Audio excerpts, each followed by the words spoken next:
కరీంనగర్ జిల్లా మానకొండూరు మండలం గట్టు దుద్దెనపల్లి గ్రామంలోని గట్టు దుద్దెనపల్లి విశాల సహకార పరపతి సంఘం 1959 సంవత్సరంలో తిమ్మాపూర్ మండలంలోని పోలంపల్లి గ్రామానికి మోతుబరి రైతు ఆలోచన రైతుల వ్యవసాయానికి సహాయాన్ని అందించేందుకు రైతులను చేరదీసి వారి నుండి కొంత డబ్బు సంఘంలో డిపాజిట్లు చేయడమైనా ఆ డబ్బుతో సంఘ ప్రధాన కార్యాలయం నిర్మాణం చేశారు.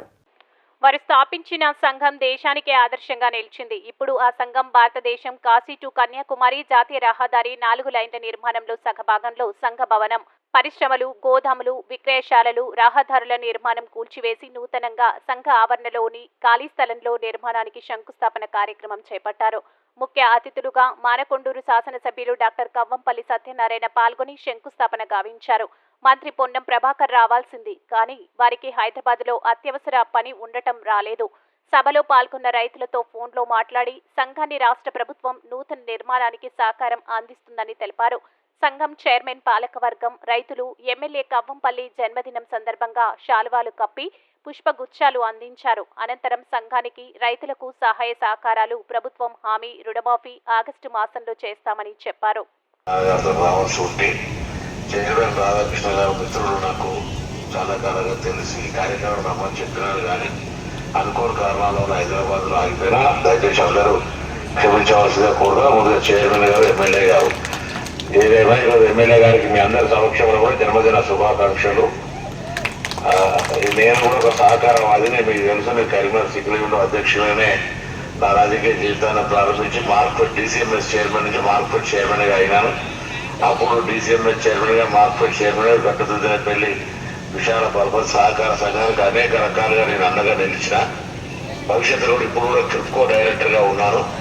మంత్రి అయినప్పటికీ కూడా కోఆపరేటివ్ రంగంలో దేశ స్థాయికి సంబంధించిన NCI కావచ్చు, NCCF కావచ్చు, ఇన్ఫో కావచ్చు, నాఫెడ్ కావచ్చు, వాటన్నిటికీ చైర్మన్లు, డైరెక్టర్లు అంతా కూడా మిత్రులుగా ఉన్నటువంటి వాళ్ళే ఉన్నారు. కాబట్టి మీకు తెలుసు సహకార రంగానికి సంబంధించి ఏ కార్యక్రమాలు దుద్దెనపల్లి తీసుకునేందుకు సంబంధించి రైతులకు అనేక రకాలైన సహకారం అందిస్తూ ఉన్నారు. భవిష్యత్తులో కూడా అది విత్తనాలకు సంబంధించి కావచ్చు, వ్యవసాయ పనిముట్లకు సంబంధించి కావచ్చు, లేదా ఎరువులకు సంబంధించి కావచ్చు. ఈరోజు మారుతున్న కాలానికి అనుగుణంగా ఎరువుల వాడకాన్ని తక్కువ చేసి క్షేత్రస్థాయిలో కూడా ఈ ఆర్గానిక్ పండించే విధానానికి తీసుకుపోయే అంశం కావచ్చు, రైతులకు అవసరమైన అప్పులు ఇవ్వడము, మళ్ళీ వసూలు చేసుకునేటువంటి కార్యక్రమం సంబంధించి అన్ని కూడా మన దుద్దెనపల్లి మిగతా సొసైటీలు అన్నిటికీ ఆదర్శం. కాబట్టి ఈ సొసైటీ మన జిల్లాకే ఒక అగ్రభాగాన్ని నిలిపి రైతాంగానికి, సహకార రంగానికి పెద్ద దిగ్గుగా నిలిచింది. నేను ఈ సందర్భంగా అభినందన తెలియజేస్తాను. రోడ్డు వైండింగ్ లో మీరంతా కూడా చాలా ఇబ్బంది కలిగినప్పటికీ మరి కొద్దిగా ప్రభుత్వం నిధులు వచ్చినాయి, ఇంకా అంత నష్టపరిహారం వచ్చింది.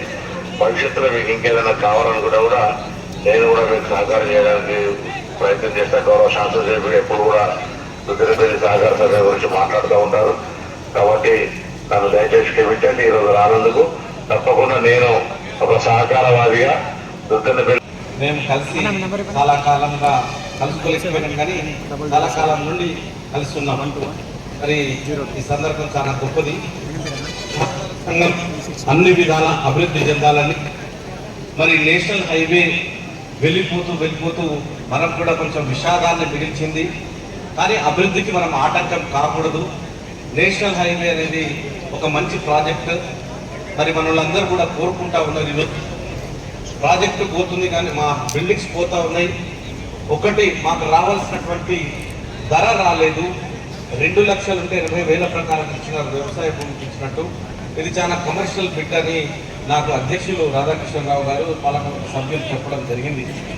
మరి ఏ కారణాల వల్ల అంత తక్కువ ఇవ్వడం జరిగిందో మరి ఒకసారి ఆర్బిట్రేషన్ కమిటీకి కూడా దానికి అధ్యక్షులు కూడా కలెక్టర్ గారిని వీళ్ళందరినీ తీసుకుని పోయి నేను త్వరలోనే ఆమెతో మాట్లాడి ఆర్బిట్రేషన్లో ఎక్కువ డబ్బులు వచ్చే విధంగా, మనకు ఉపయోగపడే విధంగా, మన యొక్క భవన సముదాయం కూడా మంచిగా కట్టుకొని